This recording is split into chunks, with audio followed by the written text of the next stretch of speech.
ang random manual audit natin. Napaka-importante po yon sapagkat ang random manual audit ang magko-confirm kung ang mga makina ay bumilang ng tama sa mga presinto. Katumbas ng Random Manual Audit o RMA ang manual recount. Ito ang binigyan diin ng Commission on Elections o COMELEC kaugnay ng isinasagawang mano-manong pagbibilang ng mga boto mula sa katatapos lang na 2025 midterm elections. Paliwanag ni COMELEC Chairman George Erwin Garcia, randomize o pili lang ang mga presintong isinasailalim sa random manual auditing alinsunod sa batas. Makina rin anya ang pumipili ng presinto at hindi ang tao. Kung isasagawa naman ang manual recount sa lahat ng nasa 94,000 voting precincts sa buong bansa, kakailanganin nito ng batas kung saan nakapaloob din ang honoraria para sa mga guro. So, yung pong random manual audit, acceptable po yan internationally.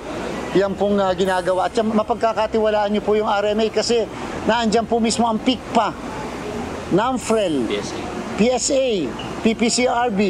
Ang PPCRB pa nga po ang chair, ang DepEd. Sila po ang nagko-compose ng ating Random Manual Audit Committee. Hindi po ang COMELEC lang yon.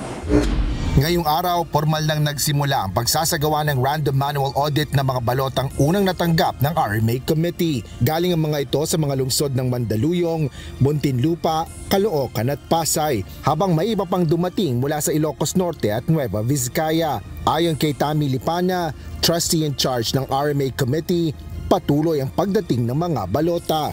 Of course, hindi naman lahat ng presinto makover ng RMA. Only 762 for this election were randomly selected last May 12. And this was published already and the ballot boxes are coming now.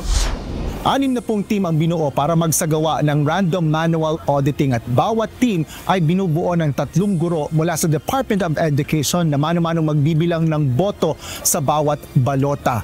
Ang iba namang kawani ng grupo na kabilang rin sa RMA Committee ang siya namang mag-verify kung tama ang ginagawa ng mga guro. Ayon sa COMELEC, nasa 99.9% ang accuracy ng resulta ng random manual audit sa election results ng COMELEC sa mga nakalipas na halalan. Target ng RMA Committee na matapos ang manual auditing sa loob ng 45 araw o 1.5 buwan. Asher Cadapan Jr., UNTV News and Rescue. Diyos ang aming sandigan, serbisyo publiko ang aming pinahalagahan.